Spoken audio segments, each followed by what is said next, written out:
Hello, everybody. Good evening. This is Latin Libertarians. Thank you for joining us. I am your host, Martha Bueno, and I am joined as every week with my co-host, Mr. Zach Foster. Good evening, sir. What's shaking? It's been a crazy busy week, huh? We have a lot to get to tonight on Cuba, on Venezuela, and we have a really special guest tonight. I absolutely adore him. People may know him as Dadmin, Liberty Memes. He's a very big voluntarist. What do we call it? How do you say that word? Voluntarist.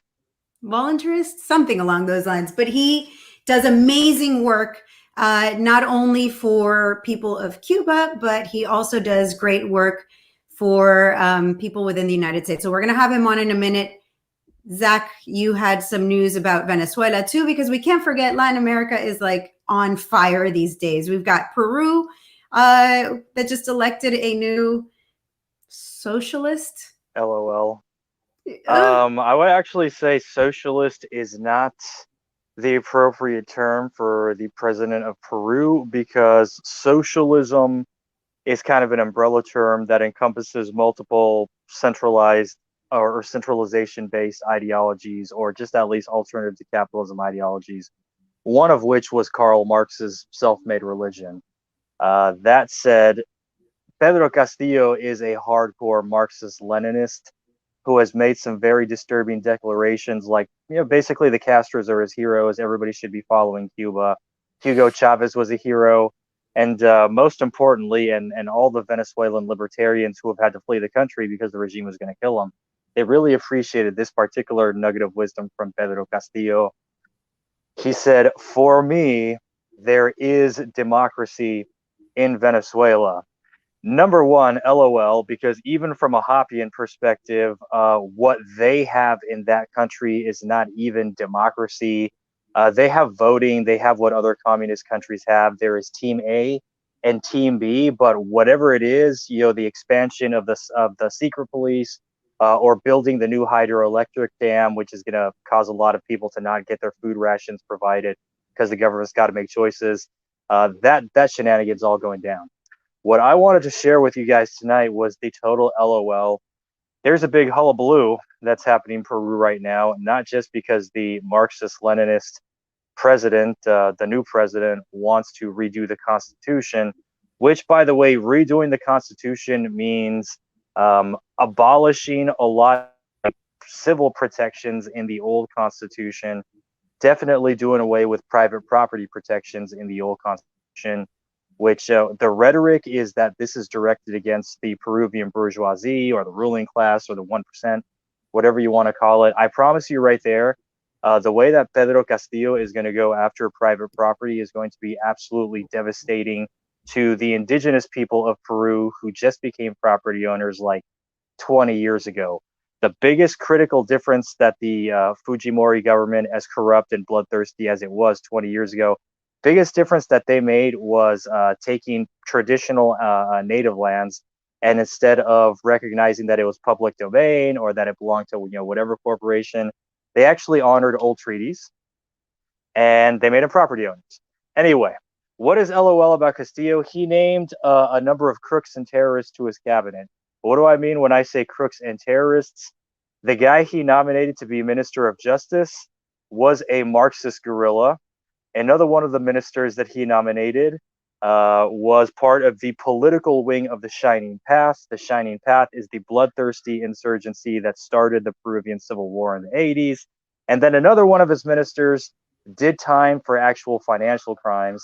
One of my favorite pieces of anything that I've seen, I actually have an electronic copy of a letter from the Peruvian Ministry of Justice telling all state and local police agencies not to look up the Minister of Justice in the country's criminal database. That is, whoa.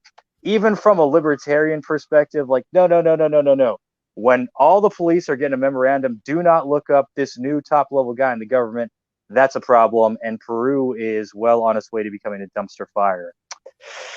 Next country. As is a lot of Latin America. As is a lot of Latin America. This is So kind of universal to Latin America right now. And it's, it's sad to watch it happening in Peru. We watched it happen in Venezuela. We watched it. Well, we didn't. We weren't old enough, but we know it happened in Cuba. We've seen it all over Latin America, and it's happening in Peru. Let's get to Venezuela, because then we're gonna bring in Dadmin play himself. the clip. Try to turn the volume down a little bit because I'm gonna narrate what's going on. They are speaking in Spanish in the clip, but this is something. I know that there are watching this broadcast who are still kind of starry-eyed about Fidel Castro and Hugo Chavez. I know you guys exist. I ain't mad at you, but this is a testimony from somebody who actually not only lives under the Bolivarian Revolution. Okay, that's fine. I don't know why it happens like this, but here we go. It's loud. This is the place that I was raised in. This is Maracaibo, by the way. Okay, so what we see is somebody kind of confronting a Bolivarian militia woman. This is the national militia, kind of trying to talk trash. Now she walks up to his window and she says, you know what? And she starts saying, Maduro is garbage. I am doing this militia service for $1 box of food a month, and that ain't even showing up anymore. Maduro is ruined. Maduro is death. And then she actually named herself. She's a first sergeant. Her first name is Anna. I forgot what her last name was, but she even said, this is my name and rank. I live in so-and-so neighborhood. And this is her nightstick. She's complaining. This is the last thing she says in the video. You know what they give me to protect myself against these criminals with machine guns? They give me this. She pulls out this old nightstick. She's holding. But these are the people who serve the revolution. These are the people who are at the top of the list of all the government favors, the government, giving you washing machines, food rations, everything. She's at the top of the list. She's cannon fodder.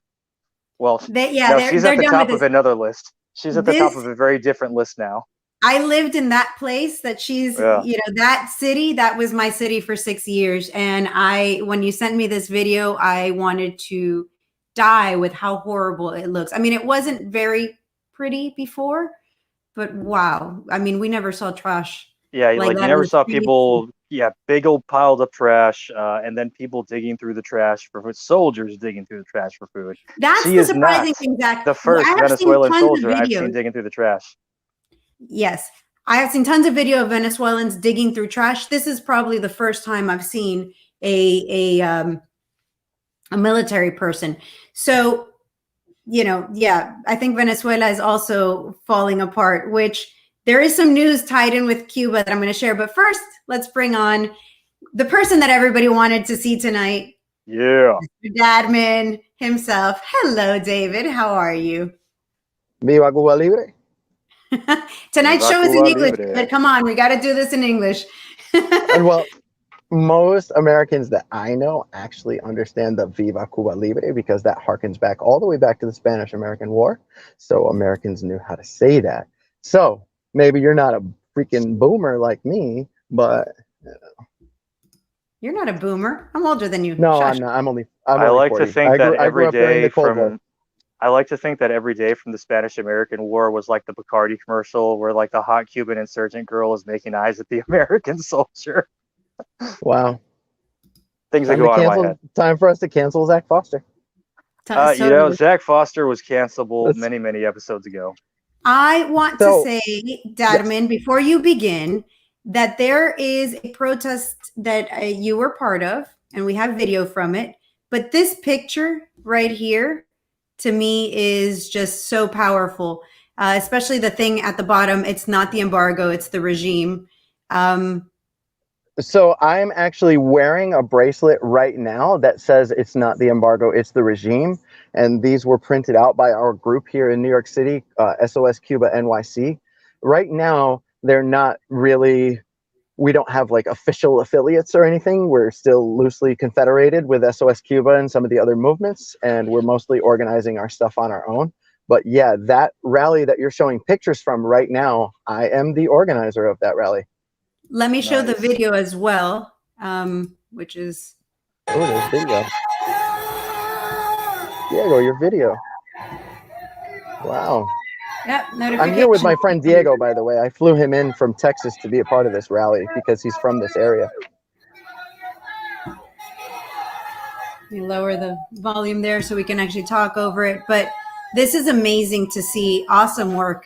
Awesome work. Well, the reason that we're doing this is because, you know, the politicians had some of their rallies and some of the major organizations had their rallies, but they kind of left it there. And that's not to say that those rallies don't serve a purpose, but the situation with Cuba and the situation with the American media, with politicians, with academia, with the hard left, are that they're still gaslighting the Cuban people.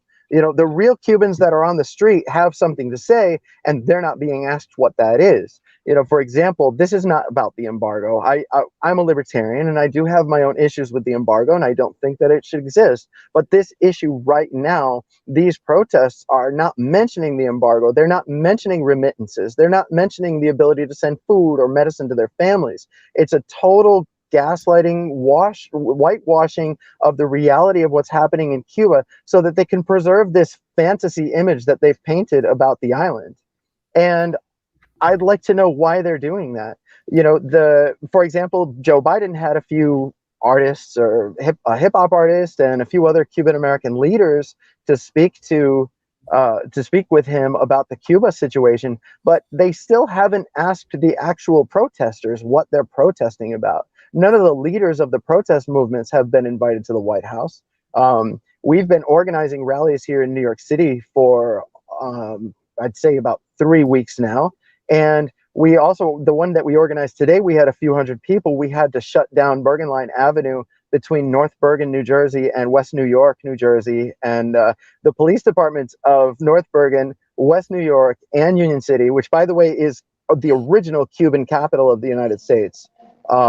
Those police departments have been calling me for days. Where are you marching? What are you doing? What streets are you shutting down? Why are you doing this? We already did this. We already had rallies. And I said, we're having rallies again because that right there, that what you just put, we're having right rallies here again because the situation in Cuba is ongoing. We're not doing, this isn't a one and done where we go out and celebrate the death of Fidel Castro or the fact that he fell off a stage once. This is about a situation that's active in Cuba that not only is it active, but Americans don't understand because they're not being told the truth about. And that's why we're out here every single day until Cuba is free, until people start demanding this.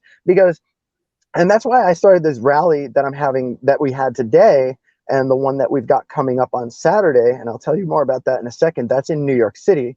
We're doing this because I don't feel that it's sufficient or even effective to just appeal to politicians.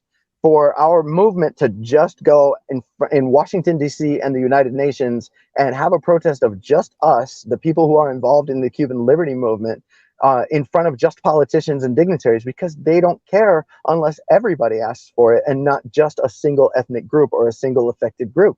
So I'm telling them we've got to get to New York City, in Manhattan, where the news capital of the world is, and we have to hand out flyers to every single person we meet. And I'm talking about thousands of flyers to say, you want to know what's really happening in Cuba? Ask a Cuban.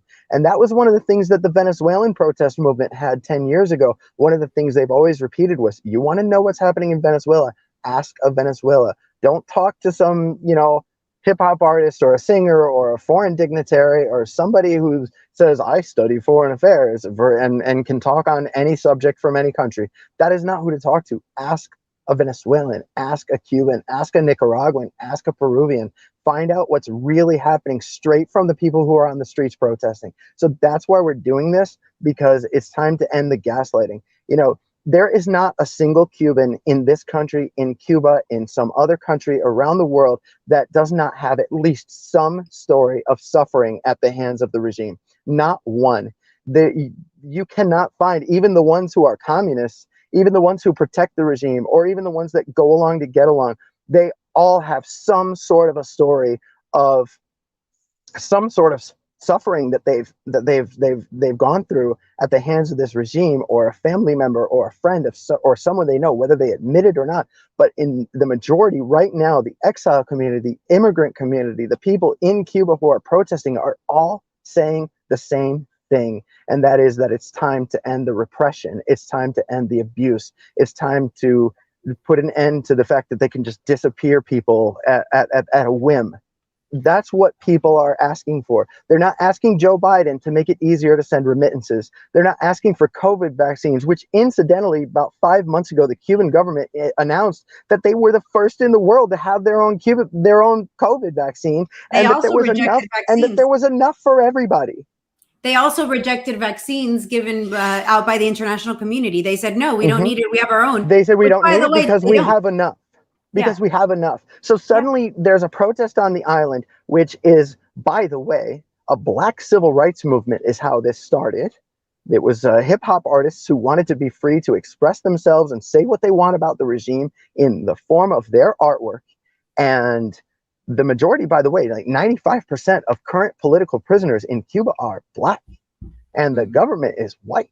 And I mean, I'm not, promoting this whole idea, racial identity is necessarily what causes this abusive situation. But the fact remains that this is a black civil rights movement that started. And it's such a beautiful story because it's spread to the rest of the population, regardless of ethnic group or race. So Chinese Cubans are in the streets here in New York protesting with us.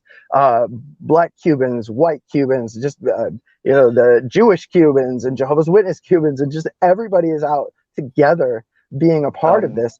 And it's such a beautiful story about how all the races came together to say enough is enough of this abuse. And it literally was inspired because hip hop artists in Cuba, the San Isidro movement and poets and other forms of art, they said, we're going to express ourselves against the regime, and we've got the guts to do this. And they were inspired by the Black Lives Matter movement here in the United States. They said, if those people can protest, the police state in the United States, which we know is way better funded and stronger than the Cuban one, and they're out there turning over police cars, well, maybe we could do that in Cuba too. It's kind of the double-edged sword of having those protests. If, for example, if maybe you're a leftist or a Marxist movement, they see these protests and they say, we can do that here in Cuba to throw off communism. And so it's interesting that even BLM officially has come out on the side of the Cuban regime, because this is a black civil rights struggle, is how it started. And it's actually a very beautiful, it's tragic, but it's actually a very beautiful story of the way the Cuban people around the world are coming together in one voice. No, I'm not surprised. It's just, if anybody, real quick, for benefit of our audience, if anybody is asking why BLM is supporting the regime, the actual founders of the Capital Letters organization, the original, those folks are, in their own words, trained Marxists. So they drank the Kool-Aid. I'm not surprised. I just think that it's noteworthy. The fact that an organization that claims to exist for the advancement of the rights of black people and for protection of black people, in particular against police abuses, would stand up against what started as a black civil rights movement against police abuse. And it's even a worse example because it's not even, some people make it's one bad apple or a few bad apples argument. There's police that target us and there's racial profiling in a few departments. That's not even this. This is an entire government of an entire country completely turned against the black people. And they're going on the side of the government that's doing it to them. And that's another one of these things, the gaslighting that's happening. Why is CNN saying that this is about vaccines? Why is CNN saying this is about the embargo? Why is it that when we have protests in total around the world of millions of people in different countries in total, they go and they interview the counter protests, but they don't interview us? Why are they running cover? And so it's important, and I can't say specifically because I don't have intimate knowledge of why they're doing this, but we can extrapolate for ourselves. We can figure this out for ourselves, that these people are doing this because they have an agenda to keep the Cuban government from failure. So when I hear people call for foreign intervention, I say, guys, be careful, because all the evidence that we've been seeing right now with our media, with academia, with politicians, and with the activists on the left, everything we're seeing with them is a total whitewashing of what that government is doing. And if you call for intervention and they actually do intervene, to me, it just means that they do it to stabilize the situation, bring the Cuban government to the table, say, you have to have a lighter touch with your people, and we'll give you a few gifts if you do. And we don't want that. I agree. We want people in the world to know that this whole facade, this whole fantasy land that they paint about Cuba is just a sham. It's a total lie. Listen to actual Cuban people, and not a single one of you will ever, single one of them will ever tell you that Cuba has this perfect socialist healthcare system, or that nobody could read before the revolution. Because that is extremely, I find that racist and insulting to say that Cubans didn't know how to read before the revolution, because in 1958 they were recognized by the UN as the #1 Ibero-American country in literacy. And they had already had about a 94% literacy rate, which, by the way, is the current rate and is across the board in all of Latin America. So anybody who tells you that a 94% literacy rate is some sort of extra special accomplishment in the internet information age is just making up fantasies for the point of, just for propaganda purposes. Is it worth being able to read if you can't choose what you're able to read, and you're or being blocked on information? Is it worth being able to read if the only thing you have to read is empty boxes of food that you don't have? That's how my wife, who is also a Cuban political refugee, says. She says, yeah, okay, we all know how to read. We all know how to read the ingredients of food that they're empty boxes that we haven't had food in for years. For the benefit of people who can't read Spanish, I'm going to re-add this to the stream. What's going on here, the news that I brought up, is that there are 6 children, I guess we could call them, 6 people that are under the age of 18 that are still locked up in detention centers, and the parents can't get them out. There's no information on them. So we had put that news up. I wanted to make sure that people understood why we are protesting. This is just 6 of over 700 people that are locked up just for protesting on the July 11th. Well, that's only verifiable. That's only people who are verifiable as having been locked up or detained or disappeared. There's a lot more. I'm sure that there's a lot more. Usually in situations like this, you don't find out until much later that it was much worse. And right now, the way the U.S. government is responding by gaslighting the actual Cuban people who are on the streets demanding liberty, and very specific solutions, by the way. A lot of them are asking for a repeal of Proclamation 6867, which was introduced, I believe, in 1994 by the Clinton administration as an effort to keep people from being hurt by the Cuban government. And the Cuban government could be like, oh, well, there's no American interference in Cuba in that respect, because the Brothers to the Rescue, which was an organization based out of Miami, out of Cuban Americans and people who were Cuban exiles, who would fly prop planes to Cuba looking in Cuban waters for people who were trying to escape by raft. And they would rescue them at sea so that they wouldn't drown. So they would save the lives of their Cuban brothers. But when the Cuban government responded, one of their big missions was dropping flyers over Cuban towns, which was a great thing. You know, yeah, exactly, about liberty, about all these things. So they had a great mission, and that plane was. And the Cuban government considered them basically as a foreign invasion and sent Russian fighter jets and shot them down. And so the Clinton administration response was, okay, Americans aren't allowed to go there, just launch on their own to go to Cuba anymore, or to go to Cuban territorial waters. If you do, you face fines and imprisonment. And so now we have a situation.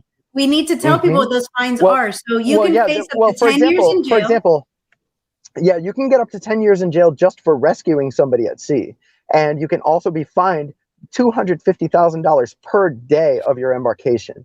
So there's a lot to that. And this is to tell you, don't go and rescue people. You know, I understand that there's also the argument of they need support and they need relief, and people should be able to go and supply them at their own risk and decide whether the Cuban government is going to do something to them or not for going to do that. But I believe that it is a particular evil to not allow Cuban people who came from Cuba, who do not belong to this country. And in fact, there's the argument, obviously, that people are free and don't belong to any government. But Cubans don't belong to the United States. For the United States to say, guess what, Cubans, you are not allowed to go back to Cuba and solve Cuba yourself.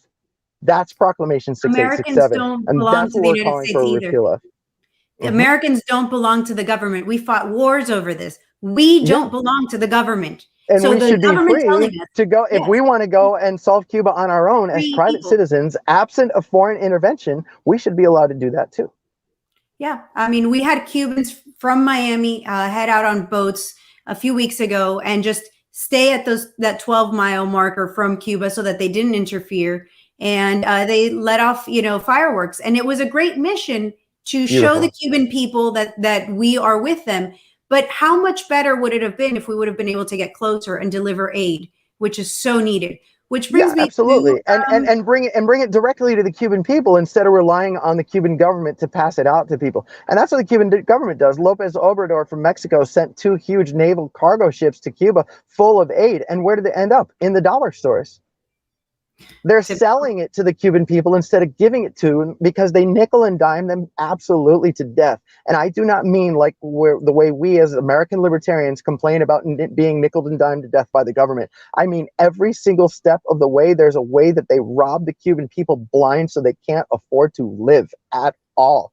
Feed themselves, this right here medicate is themselves. news from today. So azithromycin, which is an antibiotic, it doesn't even cure COVID, but it does help with pneumonia, is the #1 item on Cuban black markets today. I have a story for you about that. Let me just tell you what it's going for. So this medicine, I just bought to send to Cuba, and I bought a packet for $8.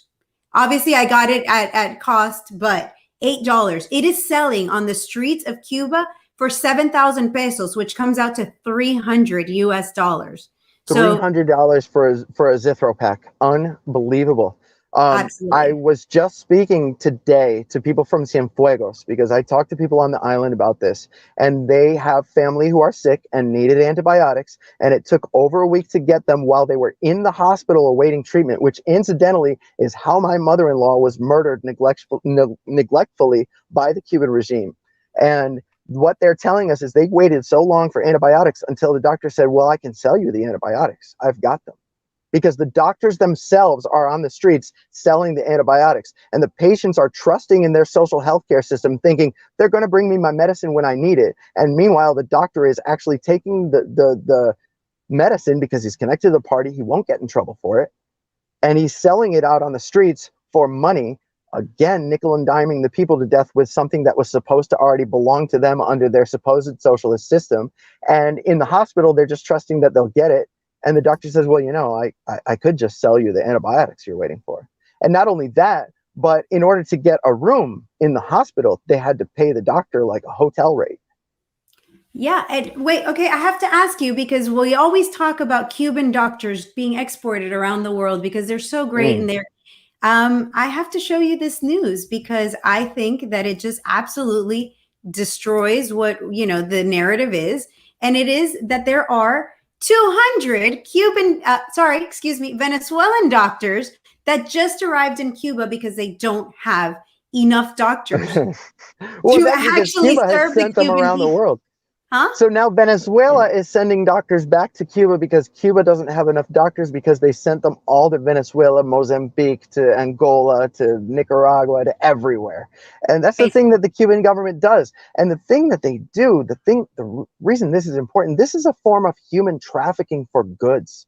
They take people and say, if you want to make your own destiny in life and you've studied medicine, you owe your life to the revolution. So you have to complete some sort of a medical mission to another country. And so they promise doctors and sports coaches and teachers and things like that to other governments, so that those socialist governments can look really good to their people for providing healthcare to their people and free doctors. The Cubans can look really nice because they show up and do this for free, but it's not free, because out the back door goes the precious resources of these countries. It's never free. The precious resources of countries that are poorer than Cuba are being plundered by the Cuban government in exchange for slave labor.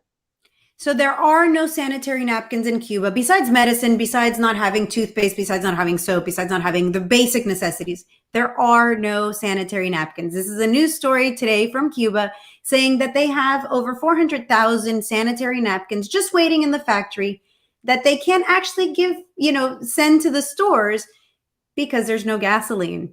We're talking about period pads. We're talking about period pads. Yeah. We're talking about things that women need. And this is, let's just be honest here. I mean, my wife told me, in Cuba, they don't let you have access to that unless you're extremely well connected. And they actually had to do, when we make this, sexist joke about being on the rag. Well, in Cuba, it's an actual rag that you have to wash every time it gets full of blood. I mean, Same with these are the conditions of living in Venezuela Cuba. under the Cuban occupation. Over there, quite literally, they're also using rags. Hmm. Yeah. Which So, That's what people that's in just the Cuban awesome people, women. for the Cuban dignity, people for are like tired awesome. of this injustice. The Cuban government has foreign investments in the hundreds of billions of dollars. There's only 11 million people on the island, and nobody has anything unless they're well connected. And the people who are well connected are allowed to eat lobster anytime they want. Meanwhile, if you're a Cuban and you catch a lobster and eat it yourself, you go to prison. Yep. That is true. Cuba You can't was Sabotage of known the economy. before the revolution. There was at least one cow per Cuban on the island of Cuba, and that was back before the exile movement. So there were well more than 11 million people on Cuba, and there was one cow for everybody. Now, no one is allowed to kill a cow unless the government says they're allowed to kill it, because if you do, you risk up to life in prison for trying to feed your family with some meat. This is So true. that's what's happening in Cuba. And You can't even it's grow just your that own they have vegetables. taken the Cuban people as a personal farm for the well-connected. Yeah, basically. You And can't grow and your that's what own they've done fruits in and vegetables Venezuela. in That's what they're Cuba. doing. Yeah. Mhm. I mean, it's insane to think, but if you, in your plot of land, if you live and you have a place that you could maybe grow some tomatoes, you can go to jail for doing this.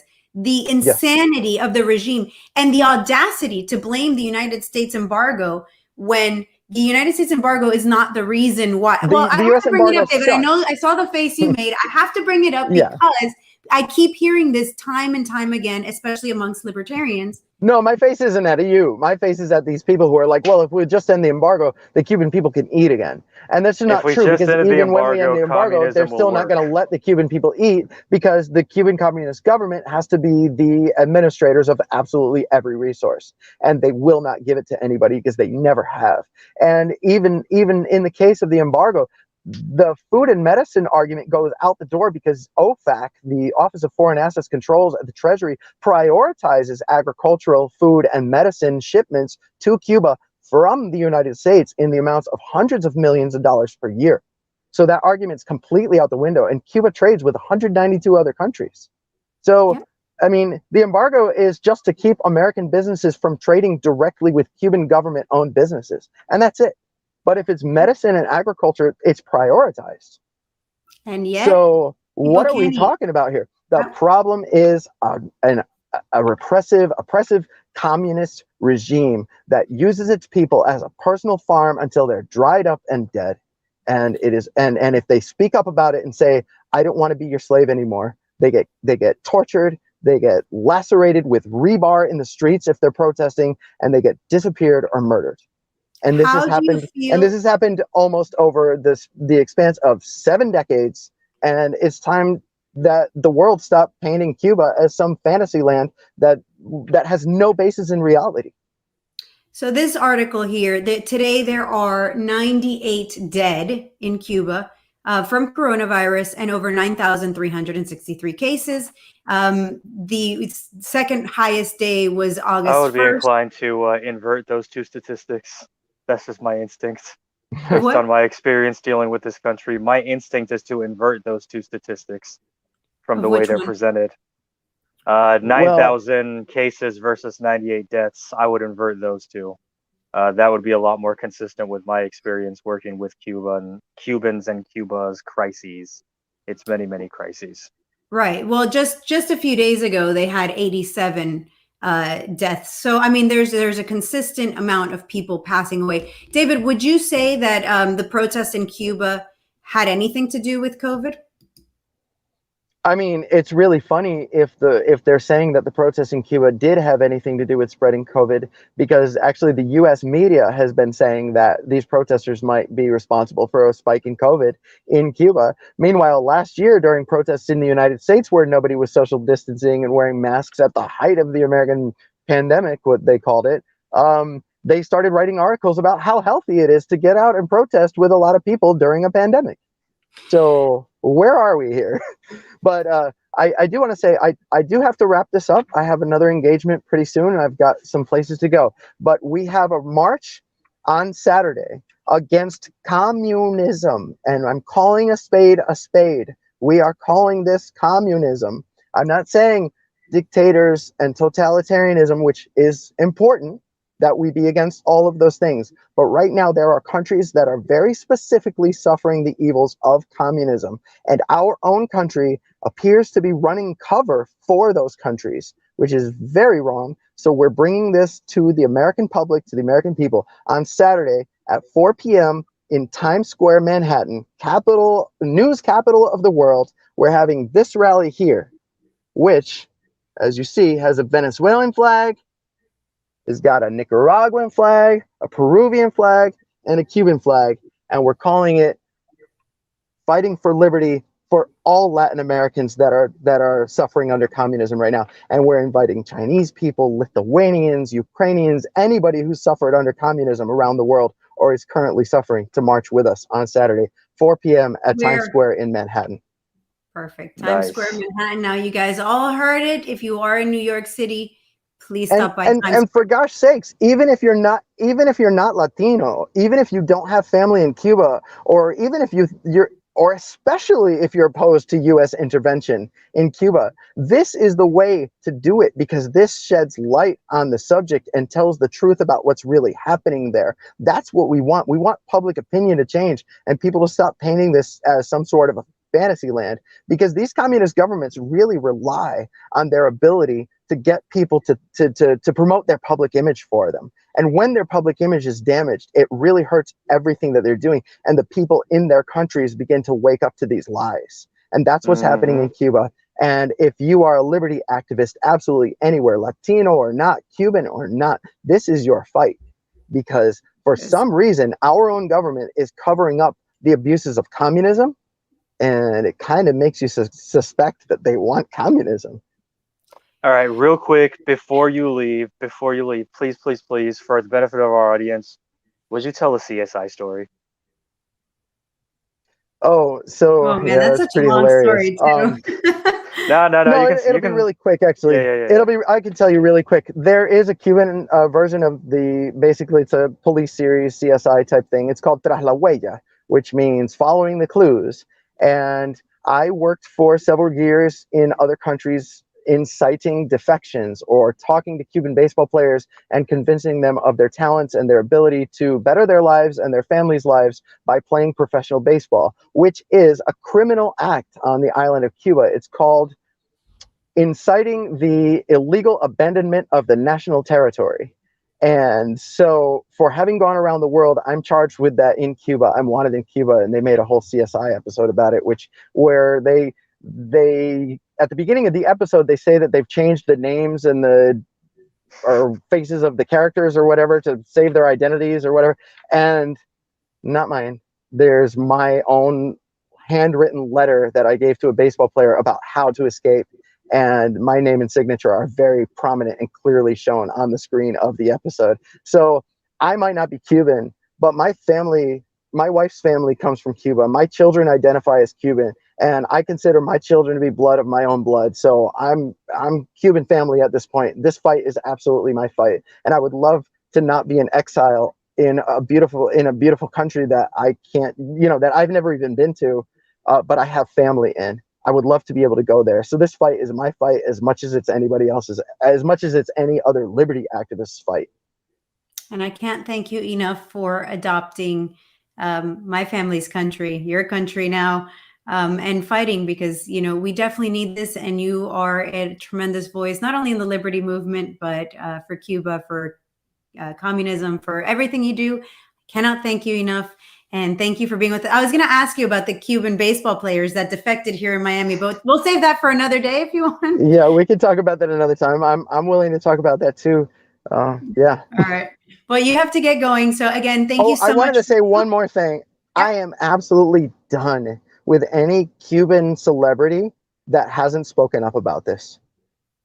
Ooh, do you have anybody in mind? No, I don't have anybody particular I want to mention now, but there's a lot of musicians. There's a lot of athletes. There's athletes. It's a little bit more difficult because they're under contract and they're not necessarily allowed to be politically engaged. But there are, or maybe politicians like Bob Menendez, who are not on our side with this. So yeah. That's just That food for is thought for you guys, especially anybody in the Cuban community. If you have family or friends that are not engaged in this, and there's a big difference between putting Patria y Vida on your Facebook profile and just putting Pray for Cuba, because a lot of those people just want things to be stable so that they can go back and visit again. right. If you care about Cuban liberty and you're a Cuban, you should be posting about this without any fear, not thinking, oh, I could be exiled if I do this. Yes, you will be exiled if you do this. In fact, I believe that there's an entire brand new class of thousands of new exiles that don't even realize they're not allowed to go back. But this fight is to win. We're in this to win and topple the Cuban communist regime. So what are you afraid of? Get out there, speak your mind. Let's get this over with.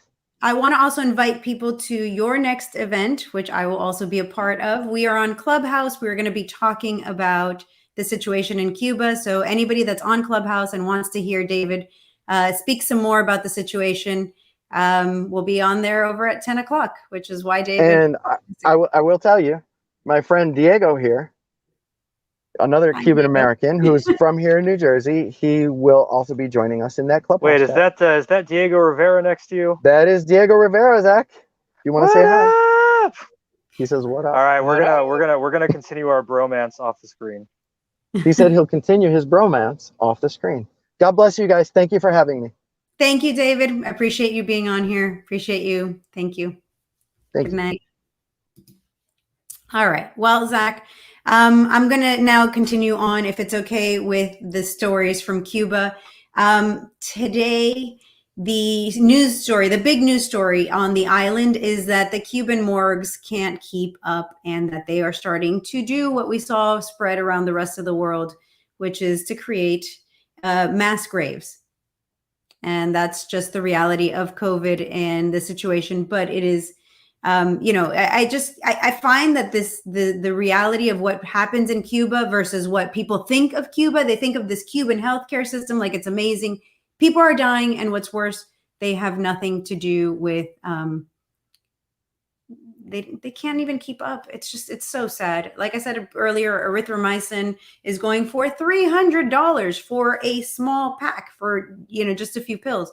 So the situation in Cuba is absolutely dire. I guess I should put this on Ana de Armas. How do you feel? How do you feel about the celebrities, like David said, that haven't spoken? Yeah, this is not the time to shut up. Yeah, this isn't the time. If you're not Cuban, I get it. You can't fight for everybody, but for everybody who is Cuban, either by birth or ethnically, this is not the time to shut up. Like, literally, they deployed special forces against civilians. They have been kidnapping young boys and forcing them to serve in the militia as cannon fodder. They've been using drones to track down which houses different people trying to escape arrest are trying to hide in. Martha and I have both seen videos of people shot in their homes. This is not the time to shut up. No, well, here we have this news story, which they're using mothers. They're telling mothers that if their children are, they're basically threatening mothers to not let their children out onto the streets, which is, they're using a mother's love for their child to say, hey, I don't want you to go out and protest, to get the mothers to do the job of the state and make them, of the Cuban regime, and say, hey, don't send your kids out to protest because we're going to take them down. And mothers are the ones that are feeling the brunt of this. It's absolutely disgusting what we're seeing in Cuba. I don't even know how to qualify it other than that. And it's a very sad state. So Holly Ward had asked us, how can viewers help? Do we have any updates on how people can help the situation? As far as is there anything we can do other than request the United States government to end Proclamation 6867? Other than requesting that the United States government either end or temporarily suspend 6867, spreading information, using that hashtag Patria y Vida. Folks, I wish that there was something more concrete that you could do, but right now there is a two-sided blockade of that island. On one side, the regime is actively keeping foreigners and humanitarian aid out while they repress that population. And then from our side, the US government is keeping American citizens and residents away from Cuba just because the State Department doesn't want to deal with another international incident. And with these folks, it's very frustrating for folks in the State Department and the Pentagon, because if just militarily taking out the Castro regime is not an option, then they have to figure out some other way to deal with another country, Americans. So they got to do something, but they can't just take out that regime like they do with other regimes because, I don't know, PR reasons. I really don't know how the U.S. government suddenly got a conscience when it came to not invading Cuba. But right now, I'm sorry, folks, Castro. There's a double blockade. Yeah, they tried to kill Castro. You know, depends who you believe. Castro says over 700 times, or said when he was still alive, over 700 times. Yeah, 700 times. No, you know, based on my experience working with people from those communities back in my old life, in my own career, and then also the very glaring absence of them right now in Venezuela, while that's going totally colossal, the actual. Oh, Zach, you froze on us. So yeah, basically the United States government isn't really doing much after supposedly really wanting Castro dead, that they at least tried a few times. The CIA was responsible for that over the years. So we did have a lot of, I think, Zach, let me, yeah, sorry, everyone. Zach is frozen on the screen. Let's hope he comes back soon. With that, I'm going to say good night. Thank you so much to everybody who watched tonight, especially thanks to Dadmin for coming on, David Andrew Gay. For those that don't know, David Andrew Gay speaks like a full-on Cuban, even though he's American, born and raised in the United States. When I met him personally the first time, I thought he had just gotten here from Cuba. He has a very thick Cuban accent that he can put on, and he's absolutely amazing. Anyways, we will be here, same spot, same time next week, discussing more issues of Latin America to the people of the United States, the people of the world. So always with the libertarian view. See you next week. Thanks for joining. Good night.